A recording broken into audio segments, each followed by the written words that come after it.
Morning बेटा। Good morning online students. आवाज आ रही है? Online audio video all clear? Okay बेटा। आज अब हम अपना सब्जेक्ट स्टार्ट करेंगे बेटा। हम बिल्कुल ज़ीरो से पढ़ना स्टार्ट कर रहे हैं, किसी भी तरह का कोई डाउट मत रखिए। और हम सबसे पहले पढ़ते हैं अकाउंट्स क्या होता है, अकाउंटिंग का मीनिंग क्या है। तो पहले एक डेफिनेशन नोट करिएगा, उसी का explanation upon.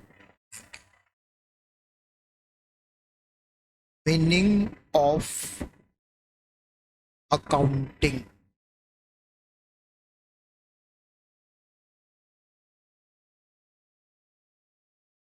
Meaning of accounting.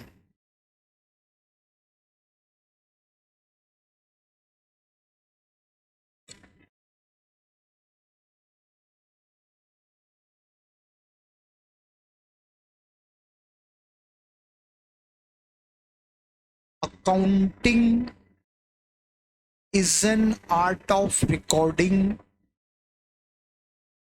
Accounting note करना है बेटा।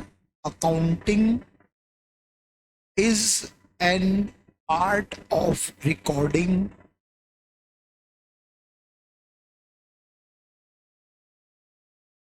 Classifying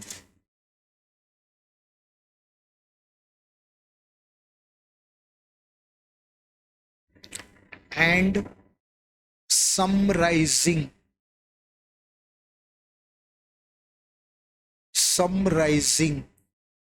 the business transactions।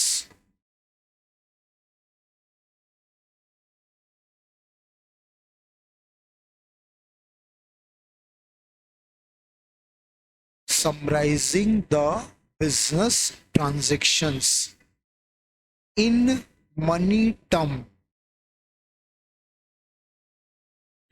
in money term, to find the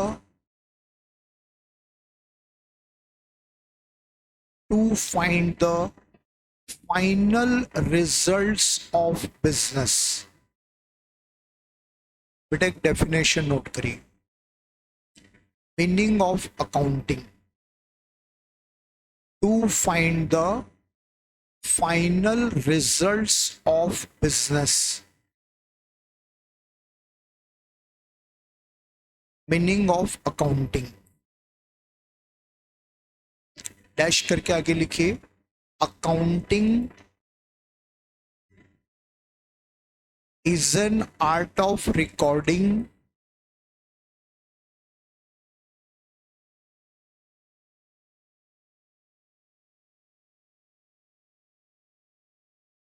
classifying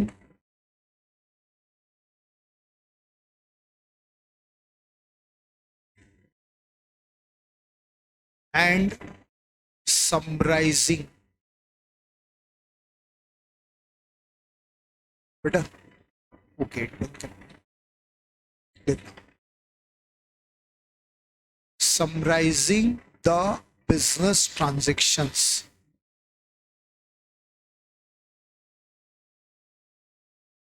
उसको प्रेस कर दे बस हो जाएगा। नहीं बस उसको बस प्रेस कर दे हो जाएगा, बस हो गया। रहने दे चलेगा। इन money term, in money term, to find the final results of business।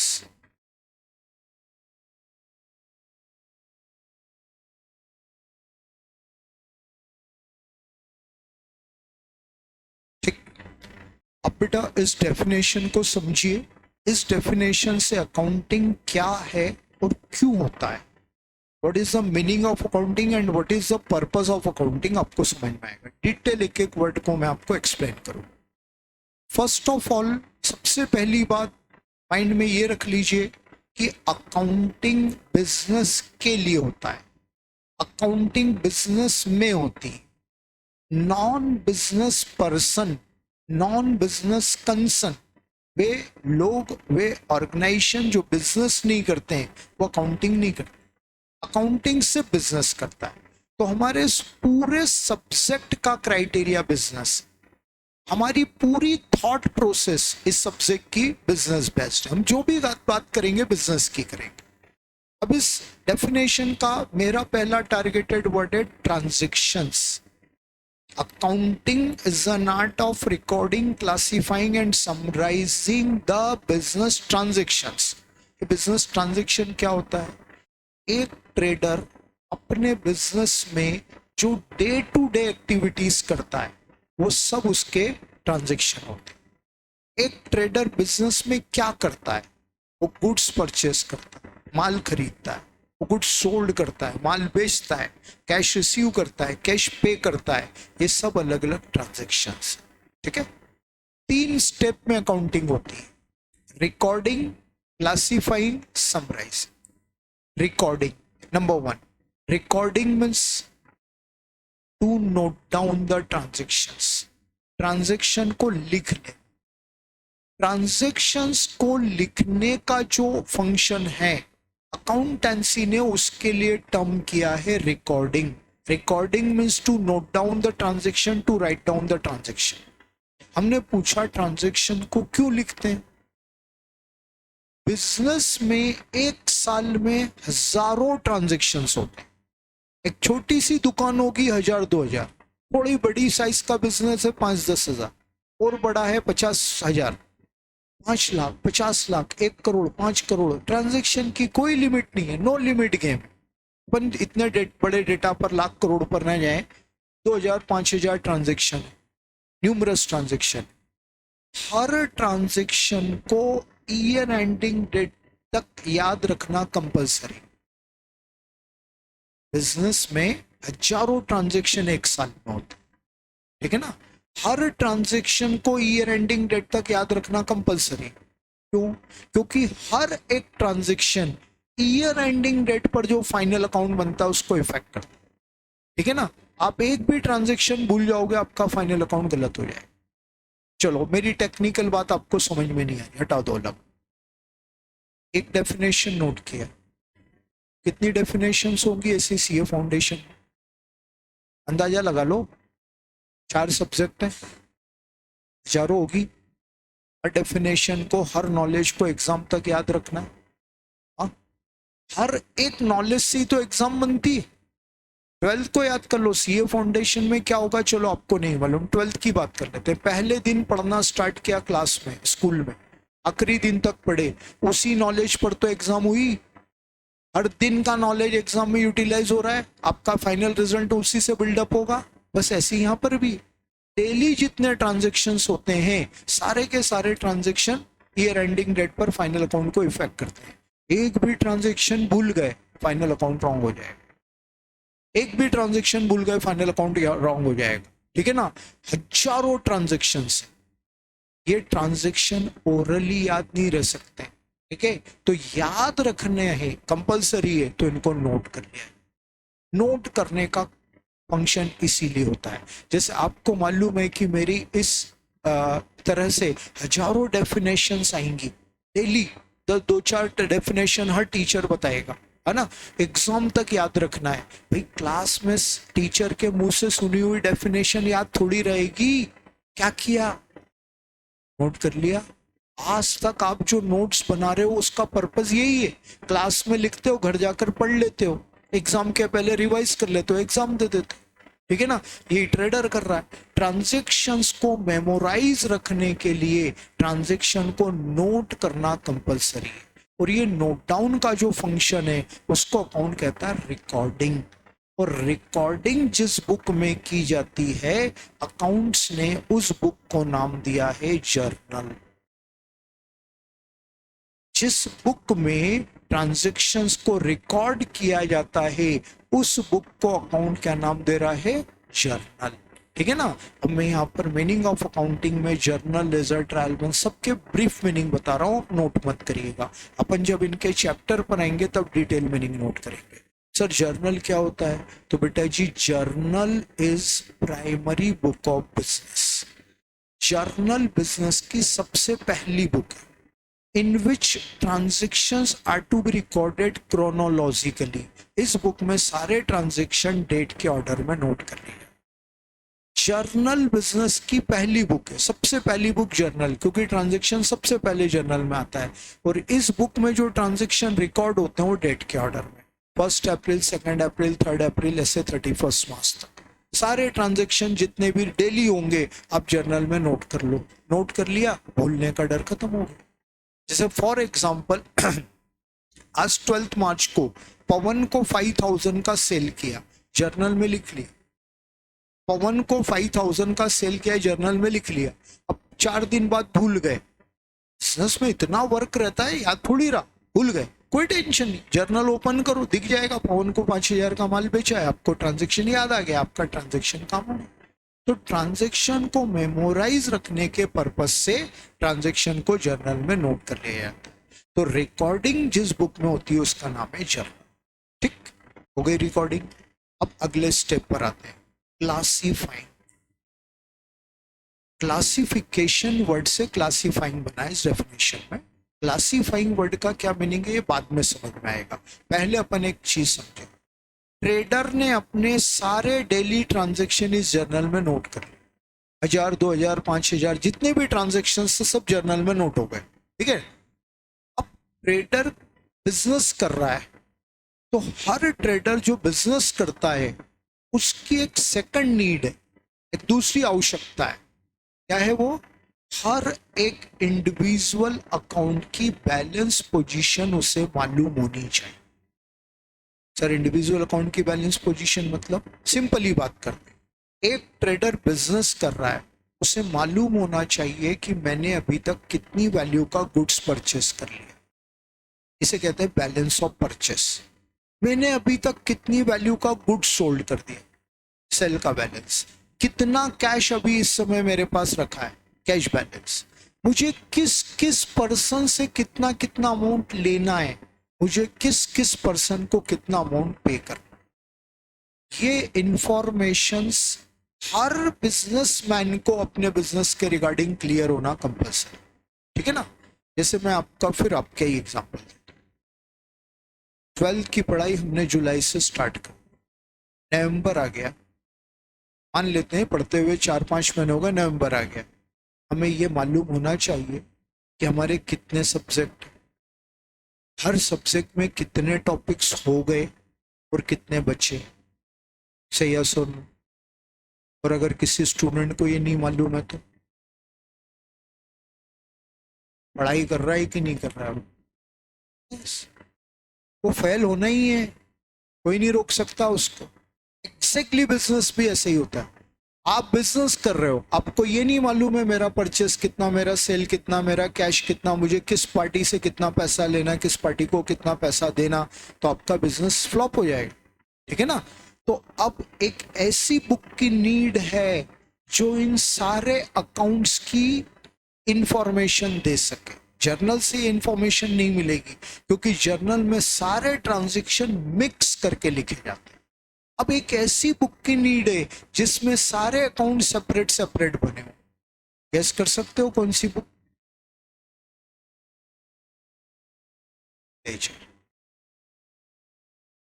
Purchase book, sale book नहीं, क्योंकि परचेज बुक सेल बुक से सिर्फ परचेज सेल के बारे में मालूम पड़ेगा। लेजर वो बुक है जिससे सारे अकाउंट की बैलेंस पोजीशन मालूम हो जाएगी। तो उस बुक को अकाउंटेंसी ने नाम दिया है ledger. Ledger is secondary book of business. बेटा इनके मीनिंग नोट मत करना, इनके चैप्टर पढ़ना है भी अपने को नीचे आगे जाकर। अभी मैं सिर्फ मीनिंग ऑफ अकाउंटिंग इतना डिटेल में बता रहा हूं। Ledger is secondary book of business. Account ने इसको सेकेंडरी बुक बोला, बोलो क्यों बोला secondary book? Journal thereafter ledger, second number पर बन रहा है इसलिए सेकेंडरी बुक हो गया, सीक्वेंस वाइज, है ना। In which all accounts are to be open separately. Ledger में सारे अकाउंट सेपरेट सेपरेट ओपन हो जाते हैं। कैसे हो जाते हैं एक एग्जांपल से समझते हैं। ये लेजर है, ठीक है ना। अब लेजर एक बुक होती 100 पेजेस, 200 पेजेस, 500 पेजेस, 1000 पेजेस। जितना बड़ा बिजनेस उतनी मोटी बुक, है ना। ये लेजर है। इस लेजर के एक पेज पर बना लिया परचेस अकाउंट, कुछ पेजेस के गैप के बाद बना दिया सेल अकाउंट, कुछ पेजेस के गैप के बाद बना दिया कैश अकाउंट, कुछ गैप के बाद बना दिया एक्स अकाउंट। एक्स और वाई पर्सन के नाम है, मेरी लैंग्वेज वाइज अकाउंट। ऐसे मैं आपको समझने के लिए सिर्फ 5 नाम लिख रहा हूं। ऐसे ही 100, 200, 500, 1000 पेजेस की बुक में आज थोड़ा 50, 100, 200, 500 अकाउंट ऐसे ही 1 बाय 1 बनते जाते सारे। ठीक, सारे अकाउंट लेजर में बनाए। अब क्या करना है इस लेजर में, इस जर्नल पहली बुक में पहले पेज से लास्ट पेज तक, जर्नल के पहले पेज से लास्ट पेज तक, जहां जहां अलग अलग डेट पर अलग अलग पेजेस पर परचेस लिखा हुआ है, वो उस जर्नल के अलग अलग पेजेस से परचेस को उठाओ और यहां पर एक के बाद एक लिख दो।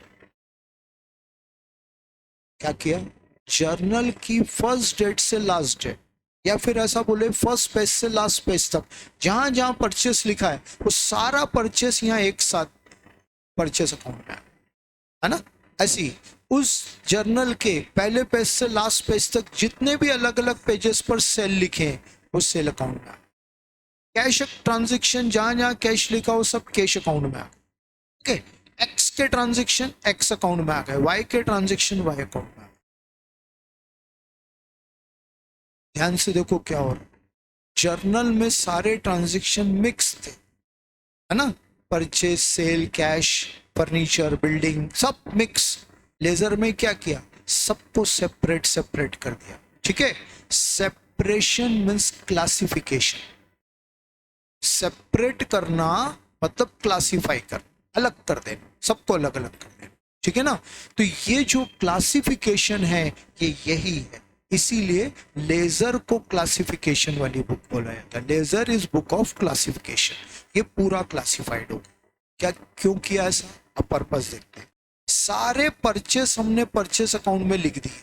ठीक है, अब परचेस अकाउंट का बैलेंसिंग कर लेंगे, जिसको मैथमेटिक्स में आप डिफरेंस करना कहते हैं।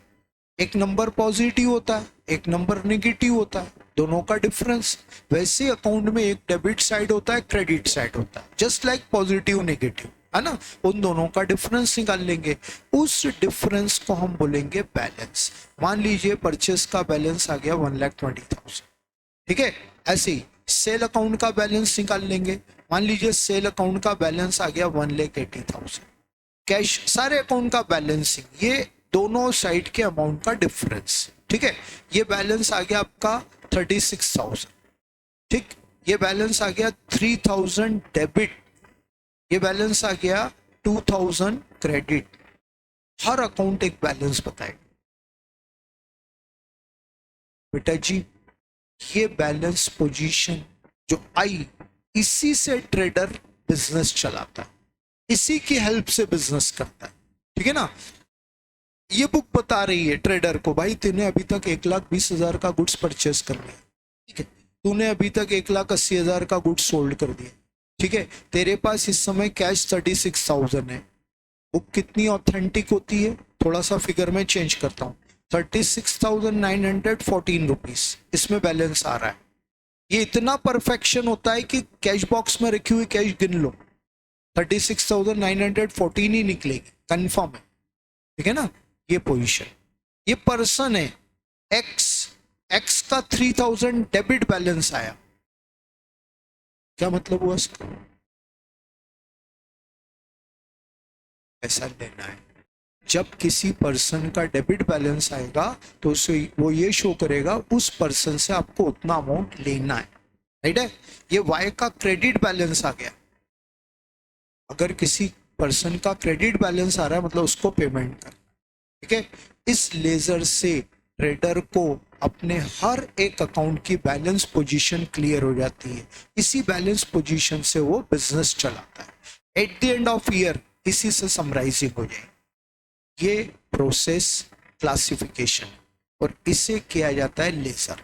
ठीक है, लेजर बिना बनाए कोई व्यक्ति अपना बिजनेस चला ही नहीं सकता, इतनी बुक की इंपॉर्टेंस है। ये एवं ही नहीं बनती है भाई, कुछ तो भी फॉर्मेलिटी के लिए नहीं, नहीं प्रॉपर ये बिजनेस में बहुत मेजर रोल प्ले करती है सारी बुक्स।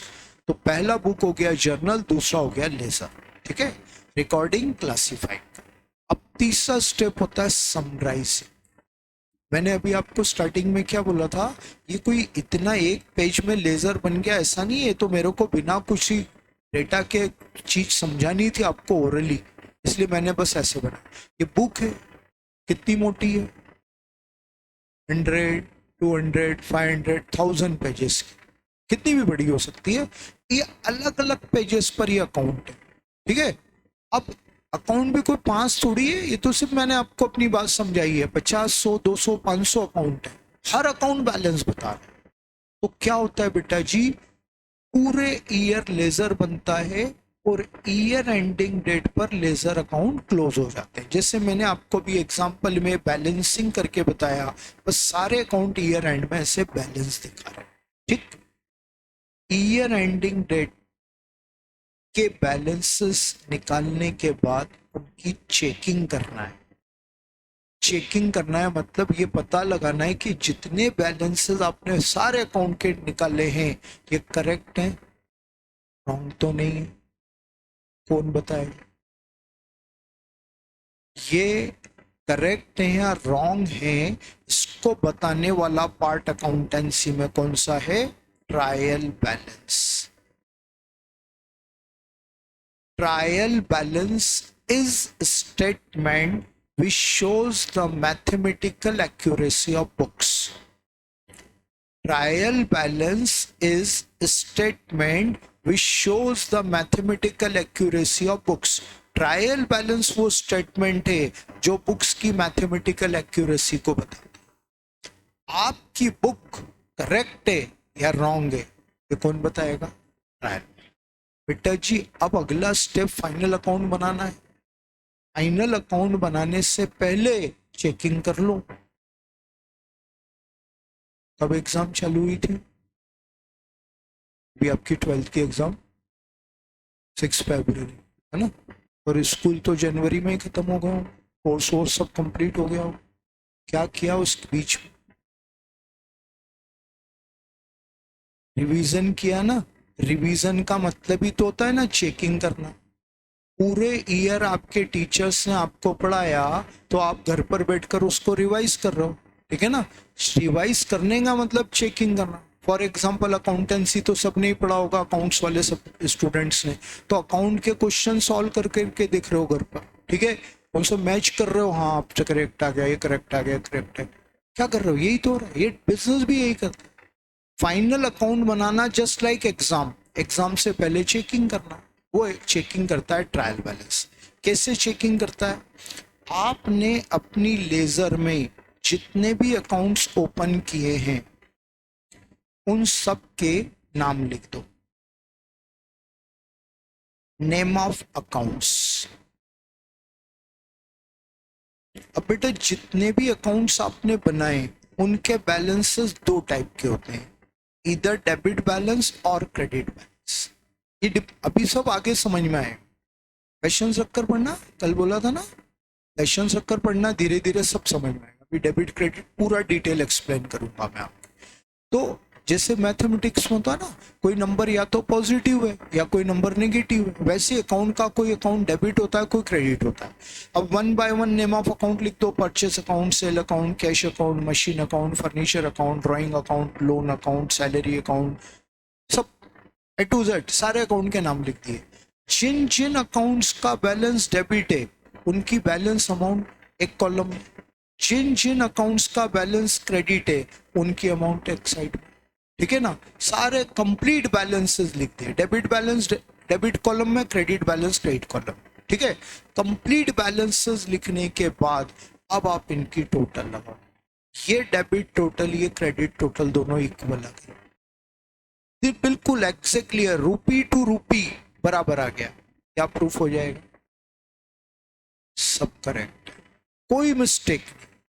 अगर डेबिट बैलेंस क्रेडिट बैलेंस का टोटल इक्वल आ गया मतलब सब कुछ करेक्ट है, और अगर ये टोटल अलग आ रहा है, डिफरेंट आ रहा है, तो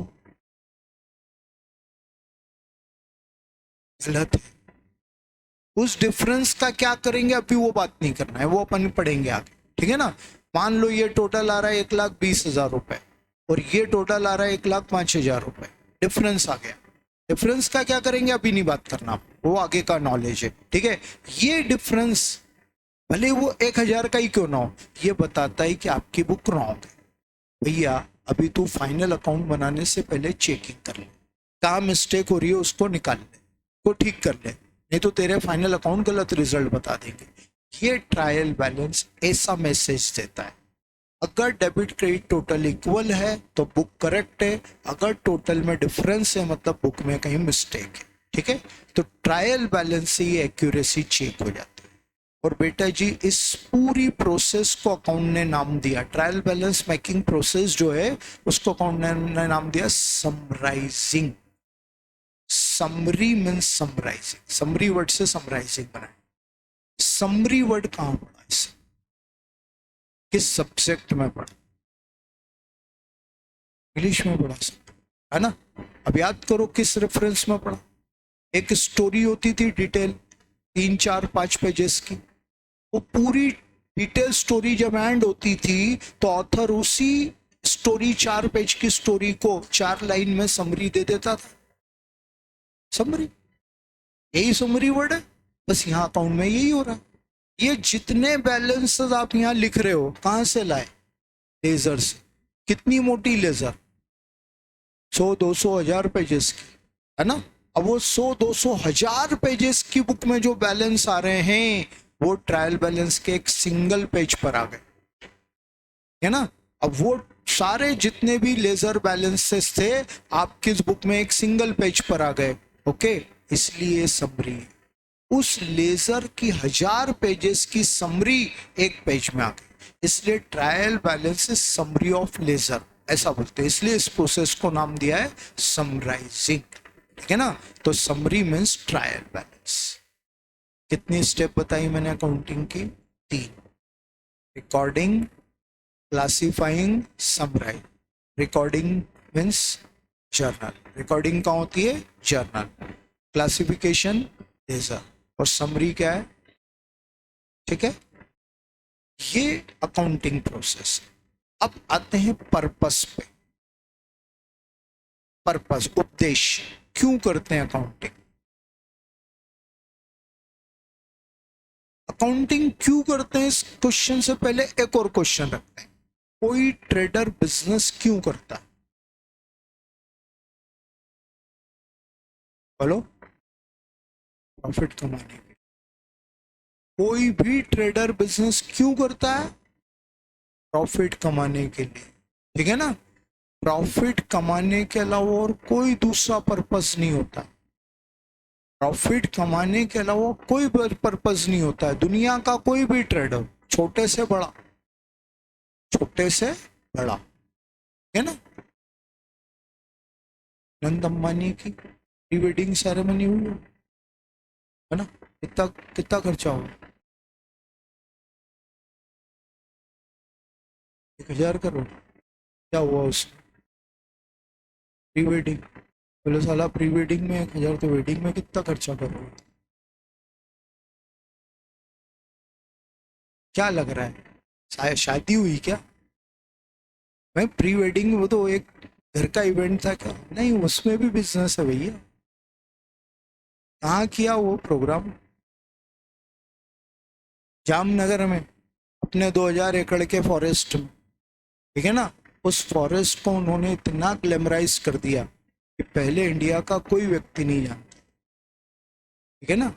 ऑथेंटिक, एक्चुअली जामनगर में इनकी रिलायंस इंडस्ट्री की रिफाइनरी, ऑयल रिफाइनरी है, बहुत बड़ा प्लांट है वो, 20 किलोमीटर के एकड़, 22 किलोमीटर के एरिया में फैला हुआ है। और पोल्यूशन कंट्रोल बोर्ड के अकॉर्डिंग ऑयल रिफाइनरी से पोल्यूशन बहुत होता है। तो अभी तक की ये रिपोर्ट थी कि इनके पास कई हजारों एकड़ जमीन है, इस पर आम का बगीचा लगा हुआ है। अप्पोस आम, अल्फांसो मैंगो आप जानते होंगे, सबसे महंगा और सबसे टेस्टी आम जो आता है, उसका इन्होंने गार्डन लगा रखा है। वो आम एक्सपोर्ट कर रहे हैं, लेकिन दुनिया को अब मालूम पड़ा कि वो 2000 एकड़ का एक्चुअल में गार्डन नहीं जंगल ही बना डाला, और उसमें इतने एनिमल्स हैं, उसका इनडायरेक्ट उनको 1000 करोड़ से ज्यादा का बेनिफिट मिले। गुजराती भाई है बेटा, कहीं छोड़ेगा नहीं, वो 1000 करोड़ जो खर्च किया वो भी पूरा वसूल कर, ठीक है ना। रिलायंस जियो पहले, सबसे पहले सिम लॉन्च की, मालूम है? जियो नेटवर्क इंडिया में लॉन्च हुआ, कितने में दी सिम? फ्री में। सिम कैसे दी? तो नॉलेज नहीं हो तो कंफर्म करना, मैं यही बता रहा हूं, फ्री में, ठीक है ना।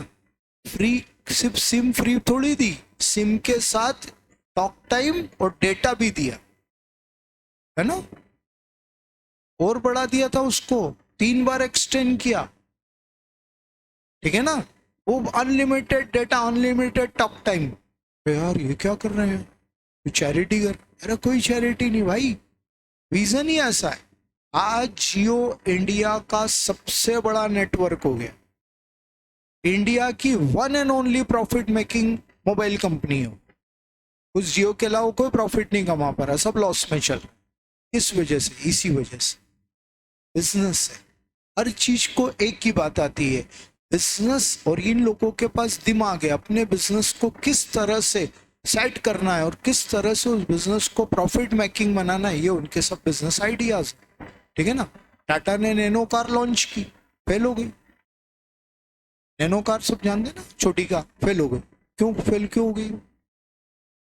उस दौर में 1 लाख रुपए में कार बहुत बड़ी बात थी, फेल इसलिए हो गई कि उसने एक आम आदमी की कार डिक्लेयर कर, है ना। उसकी गलती क्या हो गई कि जब टाटा ने नैनो कार बनाई, लॉन्च की, तो उसकी मार्केटिंग में बहुत बड़ी मिस्टेक हो गई, जो बाद में उनको समझ में आई। आम आदमी के लिए कार, कोई भी व्यक्ति आम आदमी नहीं रहना चाहिए। हाँ, चीपेस्ट कार, एक और वर्ड यूज कर लिया, चीपेस्ट कार, सस्ती चीज है। सस्ती तो पड़ोसी तो टॉन्ट करेगा ना, अबे क्या सस्ती कार उठा, वो उसको ये फॉल्ट। अब वो देख, मैं थोड़े से आउट ऑफ सब्जेक्ट बात कर रहा हूँ, लेकिन पॉइंट यही आता है, बिजनेस कर रहे हो तो आपको मालूम होना चाहिए कि कहाँ से प्रॉफिट बनता है। तो हर बिजनेस प्रॉफिट कमाने के लिए बनता है। एंड अब अपन पॉइंट पर आते हैं, अकाउंटिंग क्यों की जाती है? बेटा जी, अकाउंटिंग इसलिए की जाती है ताकि आपने कितना प्रॉफिट कमाया है मालूम हो सके, ठीक है। To find the final results of business, definition का लास्ट पार्ट पढ़ लो। अकाउंटिंग करने का पर्पस क्या है? To find the final results of business, business के रिजल्ट मालूम करना, ठीक है। रिजल्ट वर्ड का बहुत बड़ा मीनिंग है, अपन 1 महीने बाद फाइनल अकाउंट पर आएंगे, वहां देखेंगे। अभी सिंपल रिजल्ट मतलब प्रॉफिट, ठीक है ना। रिजल्ट मतलब प्रॉफिट, आपके बिजनेस ने प्रॉफिट कितना कमाया ये अकाउंटिंग बताता है।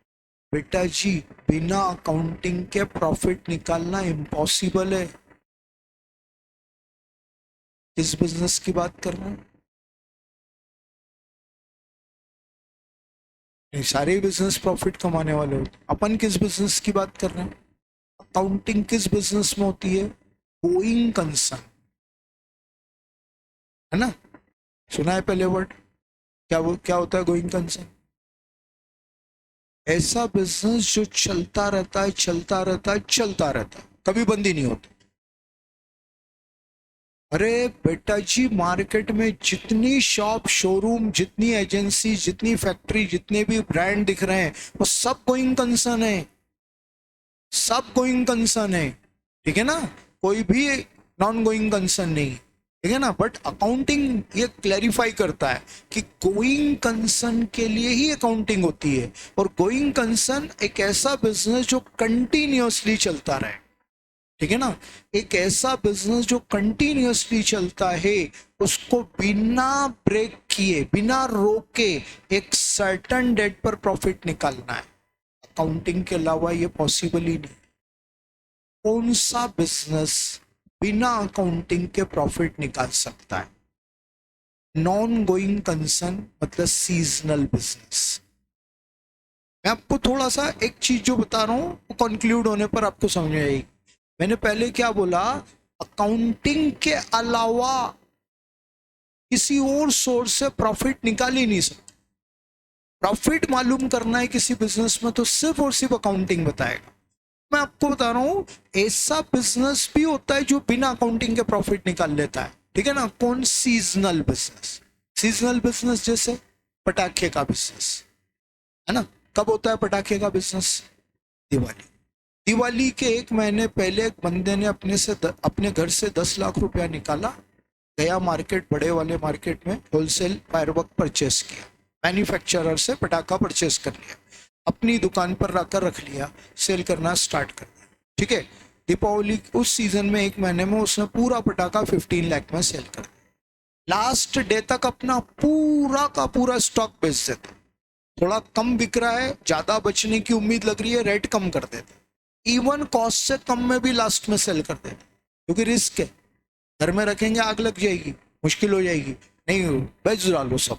लास्ट डे तक उसने पूरा का पूरा गुड्स 15 लाख में सेल आउट कर दिया। दो चीजें, एक तो रिस्क की है, दूसरी बात जरूरी थोड़ी कि अगली दीपावली पर पटाखे का बिजनेस का नहीं करेंगे, छोड़ दिया।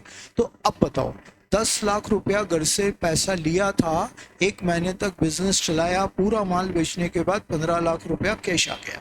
बताओ कितना प्रॉफिट कमाया। कोई कैलकुलेटर नहीं चला, कोई अकाउंटिंग नहीं की, प्रॉफिट बता दिया 5 लाख और सही बताया। हाँ, कैसे क्यों आ गया प्रॉफिट बिना अकाउंटिंग के डायरेक्ट? क्योंकि ये बिजनेस वाइंड अप हो गया है, क्लोज हो गया है, डिसॉल्व हो गया है, ठीक है ना। उसने बिजनेस को डिसॉल्व कर दिया तो आपने 15 लाख रुपए में से 10 लाख माइनस करके 5 लाख का प्रॉफिट निकाल लिया, ठीक है। अब यही फैक्टर आप गोइंग कंसर्न पर अप्लाई करो तो क्या हर गोइंग कंसर्न ईयर एंड में एंड हो जाती है क्या? नहीं, वो तो कंटिन्यूस चल रही है। ऐसे बिजनेस के लिए बिना अकाउंटिंग के प्रॉफिट निकालना इम्पॉसिबल है, ठीक है। इसलिए अकाउंटिंग का जो पर्पज है वो है रिजल्ट फाइंड करना, और अकाउंटिंग का वो पार्ट जो बिजनेस को रिजल्ट्स बताता है उसको अकाउंटेंसी ने नाम दिया है फाइनल अकाउंट्स। उसे कहते हैं final accounts. Final accounts those are prepared the last date of financial year to find the results of business. Final account वो अकाउंट है जो ईयर एंडिंग डेट पर बनते हैं। रिजल्ट तो एंड में ही आता है। 12th की पढ़ाई पूरे साल की, रिजल्ट तो लास्ट में ही आए, एक ही बार आए, ऐसी का। अब बिजनेस का रिजल्ट भी ईयर एंडिंग डेट पर आता है। अच्छा, इंडिया में ईयर एंडिंग डेट कौन सी? 31 मार्च। फिक्स हो गया है सारे बिजनेस के लिए, ईयर एंडिंग डेट 31 मार्च है, ठीक है। 31 मार्च को ये अकाउंट बनेंगे। क्यों बनेंगे? To find the results of business. ये फाइनल अकाउंट ही ट्रेडर को उसका प्रॉफिट या लॉस बताएंगे कि भाई तूने इतना प्रॉफिट अर्न किया, इतना लॉस सफर किया है। ये फाइनल अकाउंट से क्लियर हो। और बेटा जी, प्रॉफिट लॉस रिजल्ट के साथ फाइनल अकाउंट एंड हो जाए, है ना। अभी आप अपने 12th को एंड नहीं मान रहे हो, ठीक है। अभी आप 12th रनिंग ही बोलते हो। जिस दिन आपका बोर्ड रिजल्ट डिक्लेयर करेगा, राइट, आप पास हो गए, उस दिन आपका 12th एंड हो जाए। फिर आप 12th की कोई बात नहीं करोगे, कोई बात नहीं, क्योंकि 12th खत्म हो गया, ठीक है ना। रिजल्ट के साथ आपकी एक्टिविटी एंड हो जाती है। बस यहाँ पर भी वही हो रहा है, रिजल्ट आया, ये अकाउंटिंग एंड हो गई। बट 12th के रिजल्ट के बाद 12th एंड हो जाएगा, क्या आपकी पढ़ाई एंड हो जाएगी? पिछले 14 सालों से यही हो रहा है। नर्सरी से 12वीं क्लास तक आप 14 साल से पढ़ रहे हो, यही हो रहा है। हर एक स्टैंडर्ड का रिजल्ट आता है, पास हो जाते हो, अगले स्टैंडर्ड में प्रमोट हो गए। इससे कहते हैं स्टडी साइकिल। आप जो फेस करते हो उसको क्या कहते हैं? स्टडी साइकिल, राइट है। ऐसे ही इस ईयर की अकाउंटिंग एंड हुई, अकाउंटिंग कभी एंड नहीं होती। अगले साल फिर वही, क्या? Journal, ledger, trial balance, final account. फिर तीसरे साल वही, फिर अगले साल, फिर अगले साल, फिर अगले साल, आपकी स्टडी तो फिर भी एक लेवल पर आकर एंड हो जाएगी। आपने सबने टारगेट बना लिया सीए बनना है, जिस दिन सीए बन जाओगे उस दिन पढ़ना बंद कर दोगे, क्योंकि जॉब मिल जाएगा, बढ़िया सेटल हो गया, अब जरूरत भी नहीं है, ना उम्र बची और ना अपने को इतने वो करना है, अब पैसा कमाएंगे, ठीक है। लेकिन ये तो है बिजनेस साइकिल, ये कभी एंड ही नहीं होती। इंदौर बहुत पुराना शहर है, जितने लोकलाइट्स हैं सब जानते ही हैं।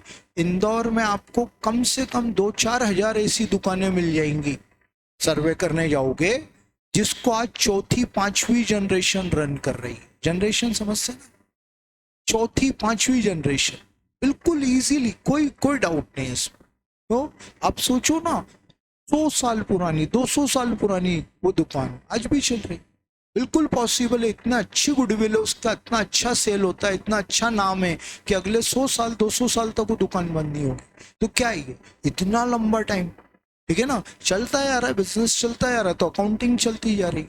ये नॉन स्टॉप अकाउंटिंग होती है, इसको कहते हैं अकाउंटिंग साइकिल, ठीक है ना, चलती ही रहेगी। तो ये इस तरह से अकाउंटिंग होती है।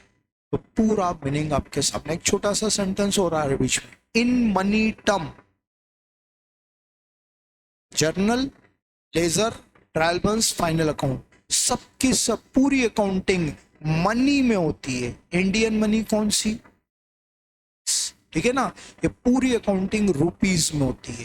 परचेस की अकाउंटिंग करोगे रुपीज में, सेल की अकाउंटिंग करोगे रुपीज में, सैलरी पे की रुपीज में, एक्सपेंस पे किया रुपीज में, एसेट्स खरीदी रुपीज में, ठीक है ना, हर एक चीज रुपीज में रिकॉर्ड करना है, क्योंकि रुपी वो एक ऐसा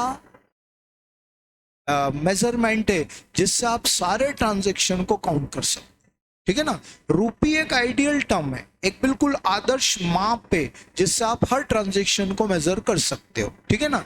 माल खरीदा कितने का, सेल किया कितने का, सैलरी पे की कितनी, एट दी एंड जब प्रॉफिट आएगा तो प्रॉफिट भी रुपीज में आएगा, ठीक है ना, हर चीज रुपीज में। तो ये अकाउंटिंग मनी टर्म, ठीक है बेटा। अब पूरी डेफिनेशन एक बार रिवाइज करेंगे बिना देखे बोलना। Accounting is an art of recording, classifying and summarizing the business transactions in money term to find the final results of business. क्या बेटा, इसी सीक्वेंस में हमें पढ़ाई करनी है, ठीक है ना। एकदम ऐसा नहीं बोलूंगा बस अब जर्नल स्टार्ट करेंगे, कुछ बेसिक नॉलेज और हमें चाहिए, पहले वो लेंगे।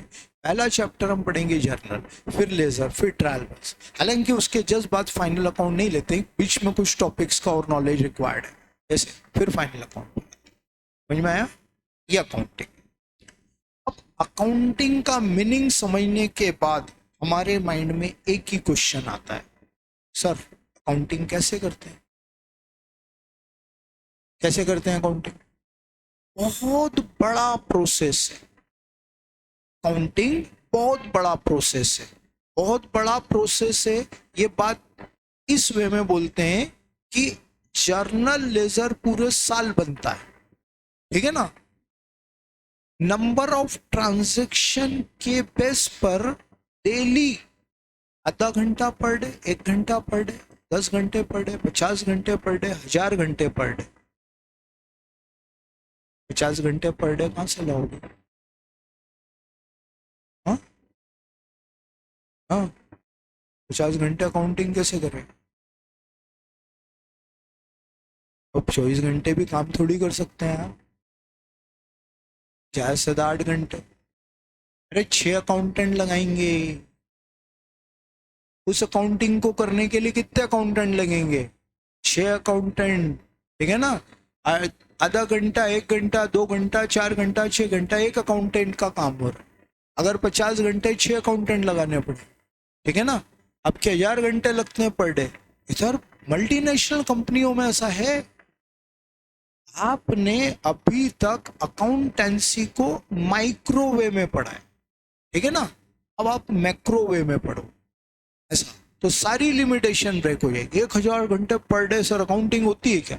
आप बेटा एमएनसीज में एक दिन में 10-10 हजार सेल होते हैं, 5-5, 7-7 हजार परचेस होते हैं, 5-5, 10-10 हजार कैश ट्रांजेक्शन होते हैं, इतने न्यूमरस ट्रांजेक्शन पर डे, ठीक है ना। उसकी रिकॉर्डिंग करने के लिए उनको एम्प्लॉय लगेंगे, तो एक पूरा का पूरा डिपार्टमेंट अकाउंटिंग डिपार्टमेंट होता है। बैंक सबसे बड़ा एग्जाम्पल, बैंक में तो होती ही सिर्फ अकाउंटिंग।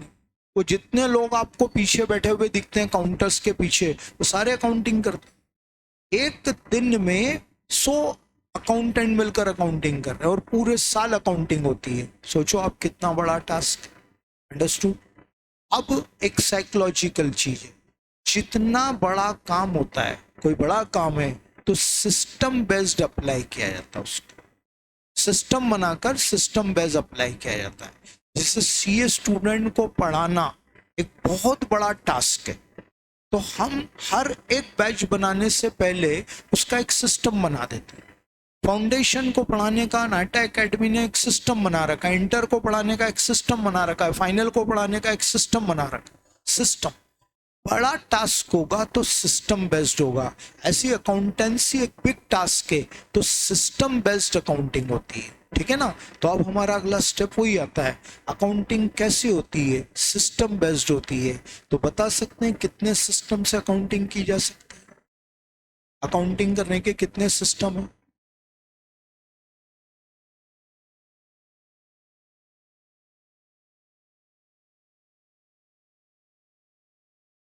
तू बता। बहुत सही बोला। 2 सिस्टम है अकाउंटिंग करने के, single entry system, double entry system, ठीक है ना। प्राइमरी स्टेज पर जो हमें अकाउंटिंग का नॉलेज लेना वो डबल एंट्री सिस्टम के बेस पर लेना है, ठीक है। इस सेशन से पहले पिछले 30 ईयर्स से मैं बच्चों को एक ही बात बोलता आ रहा था, बेटा 2 सिस्टम होते हैं, single entry double entry. Double entry आपको फाउंडेशन पढ़ा रहा है, सिंगल एंट्री इंटर में पढ़ोगे, इसलिए अभी सिर्फ डबल एंट्री समझना है। अब फॉर्चुनेटली वो सिंगल एंट्री जो इंटर में होता था वो भी फाउंडेशन, ठीक है ना। दोनों सिस्टम आपको फाउंडेशन में इंस्टीट्यूट पढ़ा रहा है। 2 सिस्टम से अकाउंटिंग होती है, डबल एंट्री सिस्टम और सिंगल एंट्री सिस्टम, ठीक है। सिंगल एंट्री सिस्टम का भी एक ब्रीफ मीनिंग दूंगा मैं, डिटेल अपन चैप्टर वो 2 महीने बाद पढ़ेंगे, उतना बेसिक नॉलेज है। मुझे सिंक्रोनिज्म मालूम, मैं आईसीआई के मॉड्यूल को फॉलो नहीं करता हूँ, ठीक है ना। मैं टीचर हूँ, मुझे मालूम है कौन सा चैप्टर किस चैप्टर के बाद आपको समझ में आए, ठीक है ना। उस पॉइंट पर आप बिल्कुल ब्लाइंड ट्रस्ट कर।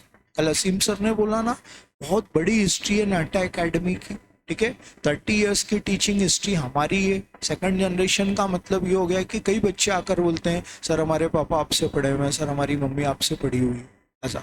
तो वो चीजें आ गई है, तो हमें बहुत अच्छे से मालूम है किस चीज को कैसे डील करना है। और फॉर्चुनेटली अब तो क्या हो गया कि जो नया सिलेबस ऐड हुआ है, जितना भी, वो जिन लोगों ने 2 4 5 साल 7 साल पहले से पढ़ाना स्टार्ट किया, ट्रस्ट मी बेटा वो सरवाइव ही नहीं कर पाए, क्योंकि सब technical aspect. Redemption of preference share, redemption of preference share foundation में 18 साल के बाद ऐड हुआ है। रिडम्पशन ऑफ प्रेफरेंस शेयर होता था, कब होता था? 2003 तक। बहुत सारे चेंजेस हैं, जैसे अभी नया सिलेबस 2024 में अप्लाई हुआ, तो ये कोई ऐसा थोड़ी है कि 30 साल बाद आज चेंज हुआ है, हर 2 4 5 साल में चेंज होते रहते हैं। अभी जैसे जस्ट अभी आपने 3 दिन पहले न्यूज़पेपर में पढ़ा ना, अब सीए के 3 अटेम्प्ट होंगे, ये डिसीजन अभी है, अभी अप्लाई हुआ है, ठीक है ना। सिलेबस चेंज कर दिया इन्होंने 6-8 महीने पहले ही, अब ये नया रूल लिया है। ऐसे चेंज फ्रिक्वेंटली होते हैं। तो अब जो रिडम्पशन ऑफ प्रेफरेंस शेयर 2003 में या 4 में था, वो 2024 में 20 साल बाद रिटर्न आया है। अब जिन लोगों ने पढ़ाना बाद में स्टार्ट किया है, एक्सक्लूसिवली बनता फाउंडेशन पढ़ा रहा है, रिडम्पशन ऑफ प्रेफरेंस शेयर पूरा टेक्निकल चैप्टर नहीं जस्टिफाई होगा। ACAI के मॉड्यूल से अगर कोई व्यक्ति ये सोच रहा है कि मैं कंप्लीटली नॉलेज ले लूं, नहीं बेटा, मुझे नहीं मालूम है आप लोगों का 12th का पढ़ने का सोर्स क्या होता है, ठीक है ना। आई थिंक जो मैं सुनता हूँ, एक होती है रेफरेंस बुक होती है ना, और एक होता है वो गाइड वाइड कुछ होता है, क्या होती है? परीक्षा बोध, ठीक है ना। अब कोई स्टूडेंट सिर्फ परीक्षा बोध से पढ़े, सिर्फ वो ही पढ़े, क्या लग रहा है आपको, एग्जाम बहुत अच्छे से क्वालिफाई कर जाएगा? हाँ, किस में डिटेल है, परीक्षा बोध में या बुक में? हाँ, ऑब्वियसली मुझे नहीं मालूम परीक्षा बोध क्या होती है। जो गाइड होती है उसमें 2 4 5 स्पेसिमेन के क्वेश्चंस होते हैं, चैप्टर एंड हो जाता है, ठीक है ना। वो बनती उन स्टूडेंट्स के लिए जो लास्ट के 2 4 5 दिन पढ़ाई करना चाहते हैं, ठीक है ना। तो एक ब्रिलियंट स्टूडेंट ना तो उससे सेटिस्फाइड हो सकता है और ना उससे पास हो सकता है, ठीक है ना। ये वो अलग। अब यहाँ पर भी ऐसा ही, वो जो मॉड्यूल है वो आपको सिर्फ गाइडेंस दे रहा है। वो 2 2 4 4 क्वेश्चन वहां रखता है, उसके बाद एंड कर देता है। कल मैंने आपको अपना नोट्स दिखाया था कि इससे हम पढ़ेंगे, वो नोट्स इसीलिए दिखाया बेटा। वो नोट्स कहाँ से आया? वो नोट्स बना है। अभी जैसे जितने नए टॉपिक ऐड हुए हैं उन सब के ऊपर काम हो रहा है, वो सारे टॉपिक नए ऐड हो रहे हैं। जस्ट अभी वहां पर जो बने हैं नोट्स उनकी पूरी चेकिंग चल रही है और वो रेक्टिफाई होकर आ रहे हैं। जैसे आपने अभी एक चैप्टर पढ़ा है डिसोल्यूशन ऑफ फॉर्म, ये डिसोल्यूशन ऑफ फॉर्म ये नया ऐड हो रहा है। अभी इन्होंने कुछ प्रिंटिंग मिस्टेक कर दी है, टाइपिंग मिस्टेक कर दी है, तो ये पूरा मैं चेंज कर रहा हूँ, उसको दे रहा हूँ। ये क्या है? ये नोट्स कहाँ से बना? इंडिया की 5 7 लीडिंग रेफरेंसेस के डिफरेंट डिफरेंट टाइप के बेस्ट क्वेश्चन यहाँ रखे। मैं क्वेश्चन कर रहा हूँ आपसे, मुझे नहीं मालूम कंफर्मेशन के लिए। आपकी 12th की रेफरेंस में for example admission of partner, अंदाजन कितने क्वेश्चन होंगे?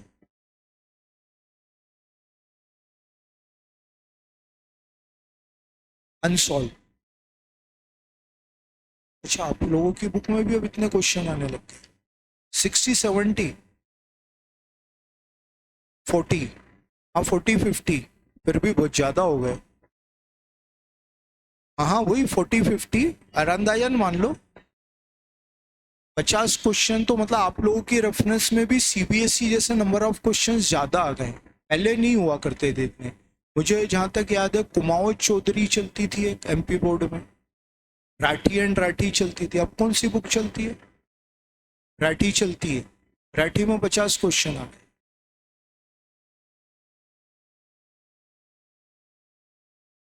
कुमाऊं चौधरी में है इतने?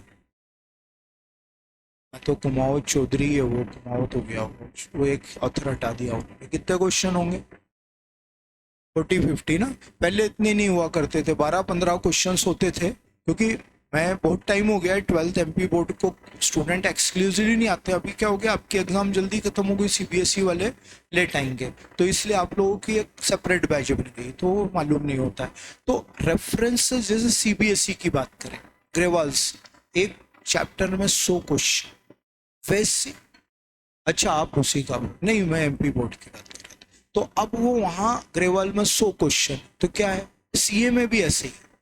सीए की हर रेफरेंस में आपको किसी में 50 60 70 80 100 क्वेश्चन।